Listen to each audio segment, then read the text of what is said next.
When the heat stacks up and the yard looks empty, it isn't. It's busy in a language you don't usually see. Step outside in the late afternoon when the air wobbles over shingles and the metal gate burns your fingers, and watch the edges. The birds are still there, running a survival plan so elegant and precise it turns blistering hours into a kind of moving stillness. A robin tilts each step through the shade like a chess piece. A chickadee, loud every other month, becomes a quiet gleaner on the underside of leaves where the air is cooler and soft-bodied insects rest. A goldfinch opens its bill and pulses its throat like a tiny engine. A jay drops its wings just enough to create a strip of airflow under the body. A hummingbird perches in deep shade with its tongue barely sheathing, heart rate steadied, then darts to a feeder and back as if the path itself were too hot to touch. This is not a yard on pause. It is a yard in heat mode. Stay with me. By the end of this, you will know exactly what you are seeing, how birds are shedding, saving, and borrowing cool, and how you can turn a punishing day into one they survive with energy to spare tomorrow. The first secret of heat mode is timing. Birds change the clock before they change anything else. At sunrise they sprint, foraging, singing, carrying, bathing, getting all the heavy decisions done while the shade still belongs to the ground. By mid-morning they slide to the slow lane, stacking the day around cover, water, and food that does not require a chase. Watch the rhythm, a burst of movement just after dawn, a long siesta from late morning through mid-afternoon, and a second small wave in the evening when the heat lets go of the yard. If your mornings suddenly feel crowded and your afternoons empty, that is not absence. That is strategy. The second secret is shade geometry. Heat is not the same thing everywhere, and birds know where cool hides. They use the leeward side of shrubs and the north face of trunks, the thin temperature drop under an evergreen skirt, the air that slides along a fence in shadow. Chickadees, titmice, and warblers flip to the underside of leaves where transpiration and shade create a microclimate a few degrees kinder. Robins choose damp soil under hydrangeas, not the lawn. Wrens and towhees work brushy edges where light filters in slivers instead of sheets. You can watch this with your own palm. Hold your hand in sun for 5 seconds, then slip it beneath a dense shrub and feel the change. That is where your birds went. The third secret is how heat leaves a body. Birds do not sweat. They move heat by posture, by blood, and by breath. If a bird looks as if it is yawning without stopping, it isn't bored. It's panting, open bill breathing that increases evaporation along the tongue and the lining of the mouth. In many species you will see gular flutter, a tiny sewing machine pulse at the throat, which ventilates the mouth and throat with minimal muscle work. That tremble is an air pump. University texts and field notes gathered by groups like the Cornell Lab of Ornithology describe this as a core cooling tool shared across families.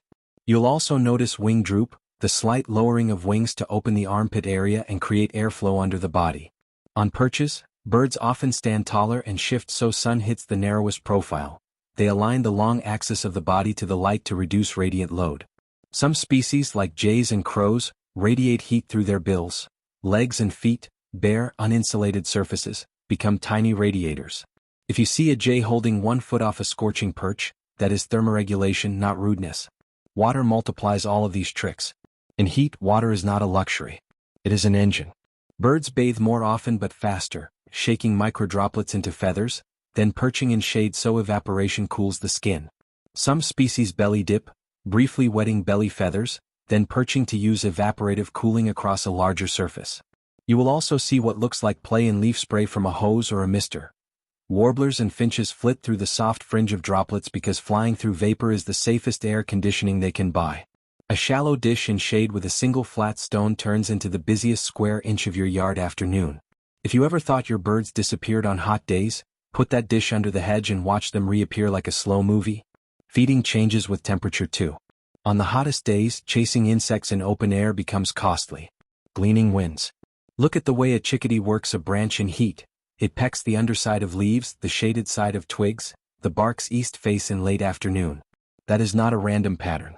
Insects seek those same cool pockets, and the gleaner who knows the map stays fed without burning fuel. Seed eaters like finches lean on heads they can pluck without moving much. Hummingbirds compress their routes, favoring shaded feeders and nectar plants on the cool side of the yard. If your feeder suddenly looks unpopular at noon, it is likely not you. It is the sun.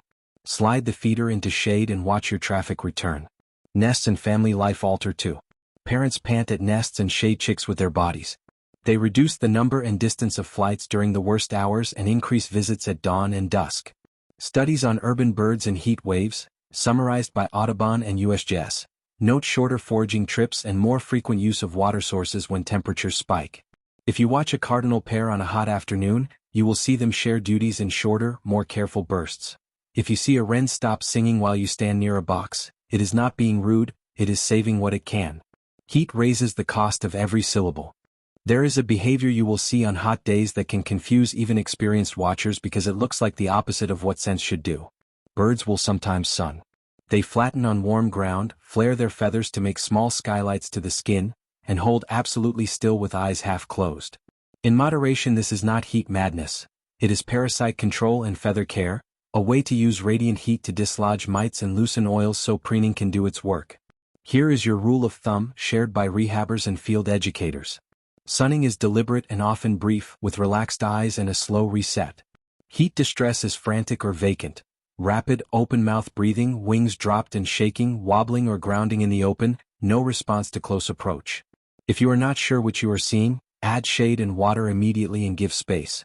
If a bird does not improve in shade with water nearby, call a licensed wildlife rehabilitator for advice instead of handling. Overhead you will see another heat trick that looks like leisure. Soaring birds, hawks, vultures, even gulls inland, rise on thermals, the tall columns of warm air that peel off parking lots, fields and roofs. That is not laziness. It is physics. Lift without flapping is cooler and cheaper than any other way to move. On peak heat days, watch for kettles of birds circling in silence where the air blurs. They are doing exactly what your chickadee is doing in a leaf's shade, only with sky. Food you provide acts differently in heat, and this is where many well-meaning yards get into trouble. Hummingbird nectar ferments faster. In high temperatures, change it daily and place feeders in shade. Use the simple 1-to-4 recipe, 1 part white sugar to 4 parts water. No red dye, no honey, no brown sugar, and scrub with hot water and a bottle brush every refill. Suet can become a hazard if it smears. Switch to no-melt suet designed for heat or pause suet entirely on the worst days and offer high-quality seed, fruits birds actually eat and fresh water instead. Peanuts and seed mixes can develop molds and aflatoxins in humid heat. Buy smaller quantities, store cool and dry, and clean feeders more often.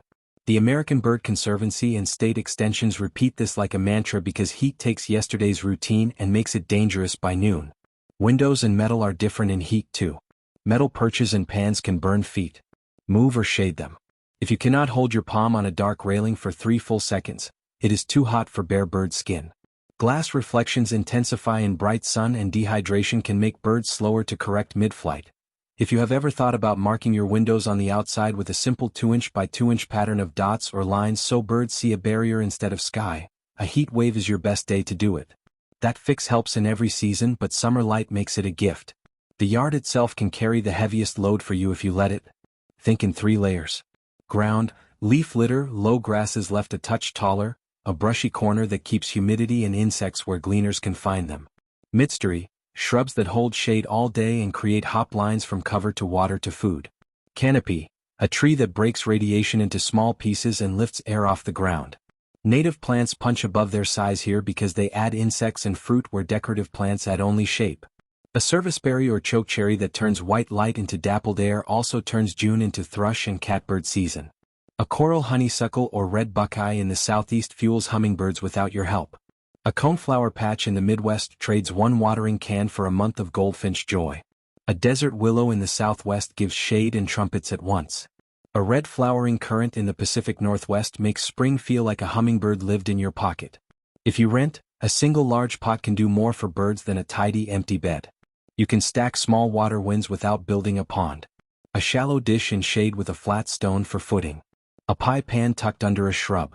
A slow dripper or a mister that makes leaf spray for 10 minutes in the afternoon. Rotate where you set it to avoid mud and mosquitoes. Empty, scrub, and refill often.